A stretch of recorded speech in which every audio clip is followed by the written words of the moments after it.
Here's a riddle for you. What is in commercials on TV, on billboards, printed on clothing, and used at sporting events and concerts, but only a certain group of people can use this? Give up? It's alcohol. As college students, alcohol is a major part of our lives. Every Thursday through Saturday is spent at house parties and nights at the bar. We spend our underage years dreaming of the day we turn 21, and we are forever envious of those who manage to get a credible fake ID. As a 22-year-old criminal justice major, we spend a good amount of time discussing different laws, one of which being the law that legally sets the drinking age at 21. Through our discussions, many feel that this law is outdated and should be changed in order to better go along with age-determined laws, such as being a legal adult at age 18. Lowering the drinking age would have devastating consequences on our young adults here in America, so we need to work to prove that the law is best how it is right now. So let's put on our beer goggles and take a good look at why people believe the law should be changed, what benefits we have by keeping the law the same, and what we can do to make sure this law continues to hold into the future. First, let's start by examining why it would make sense to change the drinking age law. According to ThinkingLegal.com, the issue of changing the national drinking age to 18 began when the federal government passed the National Minimum Drinking Age Act in 1984. This required every state to change its legal drinking age to 21 or lose federal funding for highway public transportation. The main argument for changing the age back to 18 stems from all those privileges one receives when they turn 18. Today at age 18, one is legally an adult in most states in the United States. But becoming an adult at this age, one can buy tobacco products, vote, sign documents without parental consent, and join the military. These privileges are all true, with the exception of Nebraska, where one is legally an adult at age 19, but they still enjoy the same privileges at age 18. When a teen turns 19 in any state, they are legally allowed to sell alcohol at bars and retail stores, but they are still not allowed to consume it.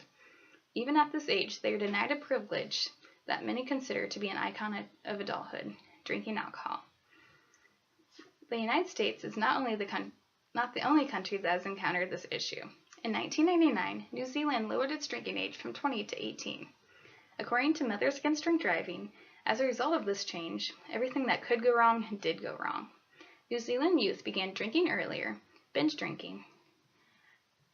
Car accidents due to drunk driving increased, and within the first year of the new drinking age law, there was a 50% increase in intoxicated 18 and 19-year-olds that were sent to the emergency room. This is exactly what would happen in the United States, only most likely it would be even worse.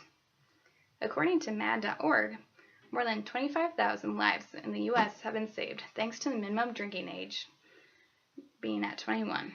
It has also decreased the number of car accidents by 16%. Before the age was set at 21, underage drivers were involved in twice as many fatal car accidents as they were today. More recently, studies have shown that in 2010, 85% of high school teens reported they had driven after drinking and also participated in binge drinking. In the same year, 1 in 5 teen drivers were involved in fatal car accidents had alcohol in their system. A startling 81% of these drivers had a BAC over 0.08. These simple facts show the huge impact that the age 21 has on saving lives of our young adults on the road. Now that we understand the problems that would occur if the legal drinking age was lowered and the benefits of keeping the age at 21, let's look at what we can do to keep this change from happening. Though our young college students are legally adults and have many legal privileges already, drinking should not be one of them. To stop lawmakers from considering this change, even a slight possibility, they need to hear the opinions from the people. We should write letters and emails supporting the current drinking age and give strong reasons why it should not be changed. By voicing our opinions, our representatives will know directly how the people feel about this topic. An article on teenink.com suggests that writing letters to the editor of magazines and newspapers is another way to inform the public and others about this issue. Opinion articles are always welcome in these sorts of press and are very influential when backed by solid statistics. We could also join organizations that are already in support of this fight, such as Mothers Against Drunk Driving and more locally, the Alexis Project.